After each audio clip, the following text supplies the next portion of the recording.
മഹാലക്ഷ്മി സീരിയലിന്റെ ഇന്നത്തെ എപ്പിസോഡ് റിവ്യൂയിലേക്ക് എല്ലാവർക്കും സ്വാഗതം. അങ്ങനെ മേഘനാഥൻ ഒരു 16ന്റെ പണി തന്നെയാണ് മാർക്കോ കൊടുത്തിരിക്കുന്നത്. മേഘനാഥൻ ഏത് രീതിയിലാണോ സാഗറിനെ ചതിച്ചത് അതേ രീതിയിൽ തന്നെയാണ് തിരിച്ചടിച്ചിരിക്കുന്നത്. എന്തായാലും മാനേജർ വിളിച്ച് മേഘനാഥൻ ആ ഷോപ്പിലേക്ക് പോയിട്ട് വരുന്ന വഴിക്കാണ് പോലീസുകാർ അവന്റെ കയ്യിൽ വിലങ്ങണിയിക്കുന്നത്. അങ്ങനെ മേഘനാഥനാണെങ്കിൽ സാഗർ കരഞ്ഞു പറഞ്ഞതുപോലെ തന്നെ താൻ ഒരു തെറ്റും ചെയ്തിട്ടില്ലെന്നൊക്കെ പറയുന്നുണ്ടെങ്കിൽ അതൊന്നും ഇവിടെ പറഞ്ഞിട്ട് കാര്യമില്ല, കോടതിയിൽ വെച്ച് ആവാമെന്നൊക്കെ പറയാണ്. എന്തായാലും മീഡിയാസും മറ്റൊക്കെ തന്നെ മേഘനാഥനെ അറസ്റ്റ് ചെയ്ത് കൊണ്ടുപോകുന്നത് കറക്റ്റായിട്ട് ന്യൂസ് ആക്കുന്നുണ്ട്. ആ ന്യൂസ് കണ്ട് ആകെ ഷോക്കായിട്ട് ഇരിക്കുകയാണ് പ്രതാപനും വാമദേവനും സീമന്തിനും ഒക്കെ തന്നെ. സീമന്തിനിക്കും വാമദേവനും നല്ല പേടിയുണ്ട്. അവരാണെങ്കിൽ പ്രതാപനോട് പറയും, ഇനിയെങ്കിലും അവരെ വേട്ടയാടുന്നത് നിർത്തിയിട്ട് കുറച്ച് ബുദ്ധിപരമായിട്ട് പ്രവർത്തിക്കാം. ഇനി നമ്മൾ മാറി ചിന്തിക്കേണ്ട സമയമായി. മഹാലക്ഷ്മിയെയും കണ്ണനെയും കൊല്ല എന്നുള്ള മെയിനിൽ നടക്കണ്ട എന്നൊക്കെ പറഞ്ഞ് പ്രതാപനെ ഒഴിവാക്കാനായിട്ട് നോക്കുന്നുണ്ടെങ്കിലും പ്രതാപൻ മനസ്സിൽ ചിന്തിക്കുകയാണ്, ആരൊക്കെ എന്തൊക്കെ പറഞ്ഞാലും ആ മഹാലക്ഷ്മിയുടെയും കണ്ണന്റെയും ചിത കത്തി എരിഞ്ഞിട്ടേ ഞാൻ ഇനി വെറുതെ ഇരിക്കുള്ളൂ എന്നൊക്കെ അത്രയ്ക്കും പകയോട് കൂടിയിട്ടാണ് പ്രതാപൻ മുന്നോട്ട് പോകുന്നത്. കമലേശ്വരത്തിലാണെങ്കിൽ മേഘനാഥൻ അറസ്റ്റിലായ കാര്യം TV ന്യൂസ് വഴി അറിയുന്നുണ്ട്. എന്തായാലും ഇത് കണ്ട് ദുർഗയും ഉണ്ണിയും ആകെ ഷോക്കാവുകയാണ്. അവിടേക്ക് കണ്ണനും മഹാലക്ഷ്മിയും വരുന്നുണ്ട്. അവരും അത് കാണുന്നു. ആഹാ, നല്ല അടിപൊളി വാർത്തയാണല്ലോ രാവിലെ തന്നെ. അങ്ങനെ ദുർഗയാണെങ്കിൽ ദേഷ്യത്തോടെ പറയാണ്, സന്തോഷിക്കടാ, നീ ഇത് കണ്ട് നിനക്കൊക്കെ സന്തോഷം തരുന്ന വാർത്തയാണല്ലോ ഇതൊക്കെ. ഇനിയിപ്പോ നിങ്ങൾ ആരെങ്കിലും ഇങ്ങനെ ചെയ്തിട്ടാണോ അവനിങ്ങനെ അവസ്ഥ വന്നതെന്ന് അറിയില്ലല്ലോ എന്ന് ചോദിക്കുമ്പോ മഹാലക്ഷ്മിയും കണ്ണനും പറയുന്നുണ്ട്, അതിന് ഞങ്ങൾ രണ്ടുപേരും അല്ലെങ്കിൽ ഞങ്ങളുടെ കൂട്ടുകാരും നിങ്ങളെപ്പോലെ ചിന്തിക്കുന്ന കൂട്ടത്തിലല്ല. ഇത് അവൻ ഒരുക്കി വെച്ച പണിയാണെന്ന് തോന്നുന്നു. എന്തായാലും പഴയ ബിസിനസ്സും മറ്റും അവൻ വിട്ടിട്ടില്ല അല്ലേ. മഞ്ജുവിനെ ചതിച്ചതുപോലെ ഒരുപാട് പെമ്പിള്ളാരെ അവൻ ചതിച്ചു. അതിൽ ഒരുപാട് പേർക്ക് കുഞ്ഞുങ്ങളുണ്ടെന്നും അറിയാൻ സാധിച്ചു. ഇപ്പൊ ഇതാ ഈ കഞ്ചാവ് കേസും. എന്തായാലും ഒന്ന് വെച്ച് നോക്കിയാൽ മഞ്ജു അവനെ വിട്ടിട്ട് പോയത് നന്നായി എന്നൊക്കെ പറയും. ഇത് ഇട്ടിട്ട് ദുർഗ പറയുന്നുണ്ട്, ഓ, മഞ്ജുവിനെ ബ്രെയിൻ വാഷ് ചെയ്ത് അവനെ തള്ളിക്കളയാൻ പറഞ്ഞതല്ലെന്നൊക്കെ ചോദിക്കുകയാണ്. അമ്മയ്ക്ക് ഇനിയും അമ്മയുടെ അനന്തരവനെ മനസ്സിലായിട്ടില്ല. തെളിവ് സഹിതം കോടതിയിൽ തെളിയിച്ചിട്ടും അവനൊരു കുഞ്ഞുണ്ടെന്ന് പറഞ്ഞിട്ടും അവന്റെ കയ്യിലിരിപ്പുകളൊക്കെ തന്നെ പുറത്തു വന്നിട്ടും അമ്മ എന്തുകൊണ്ടാ സ്വന്തം മകളേക്കാൾ കൂടുതൽ അനന്തരവനെ സപ്പോർട്ട് ചെയ്യുന്നതെന്നൊക്കെ ചോദിക്കുമ്പോൾ ഇത് കേട്ട് ദുർഗയാണെങ്കിൽ ഒന്നും മിണ്ടുന്നില്ല.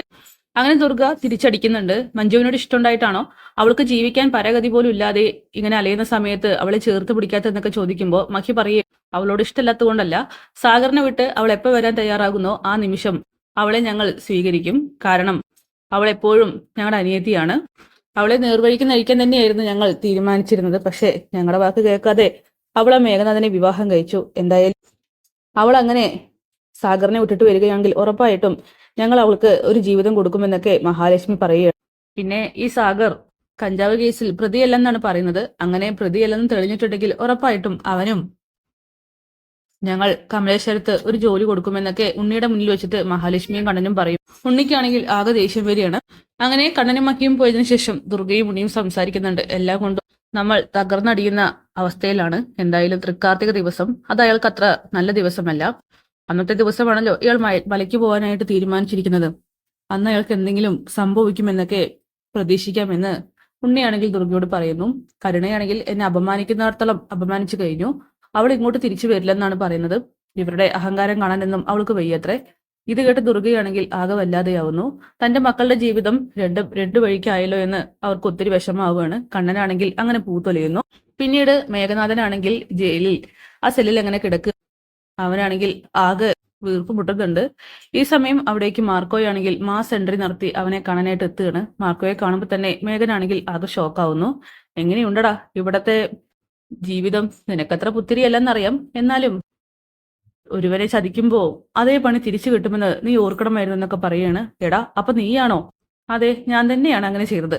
എന്തായാലും സാഗറിനെയും മഞ്ജുവിനെയും തകർക്കാനും അവനെ കള്ളക്കേസിൽ കുടുക്കി അകത്ത് കടത്താനൊക്കെ ആയിരുന്നല്ലോ നിന്റെ പ്ലാനും. നീയും അവന്റെ കൂടെ കുറച്ചു നേരം കിടക്ക്.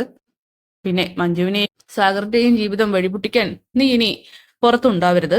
അവരിത്തിരി സമാധാനത്തോടെ ജീവിച്ചോ, അതല്ലേ അതിന്റെ ശരിയെന്നൊക്കെ പറയുമ്പോൾ ഞാനൊന്ന് പറഞ്ഞാൽ ഉറപ്പായിട്ടും അവനെ കൊന്നുതള്ളാൻ ആളുകളുണ്ടെന്ന് പറയുകയാണ്. അവന്റെ ദേഹത്ത് നിന്റെ ഒരു വിരൽ പോലും വീണ പിന്നെ മോനെ ഈ മാർക്കോയ പറയുന്നത് നിന്റെ അച്ഛൻ പോലും ജീവിച്ചിരിക്കില്ലെന്നൊക്കെ പറയുകയാണ്. ഇത് കേട്ട് മേഘനാണെങ്കിൽ ആകെ ഷോക്കാവും. അങ്ങനെ മാർക്കോ സമ്മതിക്കുകയാണ് താനാണ് കഞ്ചാവ് മേഘന്റെ കാറിൽ വെച്ചതെന്നും ഇനി ഇവിടെ നിന്ന് അങ്ങോട്ട് പകവീട്ടലിന്റെ കാലം തുടങ്ങാൻ പോവുകയാണെന്നും അതുപോലെ സാഗറിനെ തെളിവ് സഹിതം തന്നെ കോടതിയിൽ നിന്നും പുറത്തിറക്കുമെന്നൊക്കെ പറയുകയാണ്. പക്ഷെ ആ സമയം നീ ആയിരിക്കും എന്നേക്കുമായിട്ട് ജയിലിലേക്ക് പോവുക. നീ ഒരു കുറ്റവാളിയായി തന്നെ അറിയപ്പെടണം. ഒരുപാട് പേരുടെ ജീവിതം തകർക്കാനും തകർത്തവനുമാണ് നീ എന്നൊക്കെ പറഞ്ഞ് മേഘനാഥൻ ദേഷ്യം പിടിപ്പിക്കുന്നുണ്ട്. ഈ സമയം മേഘനാണെങ്കിൽ എല്ലാം നഷ്ടപ്പെട്ട പോലെ അങ്ങനെ നിൽക്കുകയാണ്. പിന്നെ മഞ്ജുവി, നീ ഒന്ന് വേദനിപ്പിച്ചു, അതിന്റെ ഇരട്ടിക്ക് തന്നെ നിന്റെ ആൾക്ക് ഞാൻ കൊടുത്തിട്ടുണ്ട്. നീ കണ്ടു കാണുമല്ലോ, മഞ്ജു ഇപ്പോ അന്തസ്സായി തന്നെ ആ ടെക്സ്റ്റൈൽസിൽ ജോലി ചെയ്യുന്നു. ഇനി അവൾക്ക് നേരെയോ സാഗറിന് നേരെയോ നിന്റെ ചെറുവിരൽ പൊങ്ങരുത്. അങ്ങനെ പൊങ്ങി ഈ മാർക്കോയായിരിക്കും കളത്തിലിറങ്ങുക, അറിയാലോ. നീയും നിന്റെ ആളുകളൊക്കെ ഇനി ആ മഹാലക്ഷ്മിയെയും കണ്ണൻ സാറിനെയും തകർത്താനും നശിപ്പിക്കാനുമുള്ള പ്ലാനിങ് നിർത്തുന്നതായിരിക്കും നല്ലതെന്നൊക്കെ മേഘനാഥനോട് പറയുന്നുണ്ട്. ഈ സമയം മാർക്കോയാണെങ്കിൽ അവസാനത്തെ വാണിംഗ് കൊടുത്ത് അവിടെ നിന്നും പോവുകയാണ്. മേഘനാണ് ആകെ ദേഷ്യത്തിൽ എല്ലാം നഷ്ടപ്പെട്ടവനെ പോലെ അങ്ങനെ നിൽക്കുന്നുണ്ട്. എന്തായാലും ശത്രുക്കൾക്ക് എല്ലാവർക്കും ഒരു കാര്യം മനസ്സിലായിട്ടുണ്ട്, മഹാലക്ഷ്മിയെയും കണ്ണനെയും തൊടാൻ പോലും കഴിയില്ല എന്ന്. അപ്പൊ കാത്തിരിക്കാൻ നമുക്ക് പുതിയ എപ്പിസോഡ്സിനായിട്ട്. Bye bye.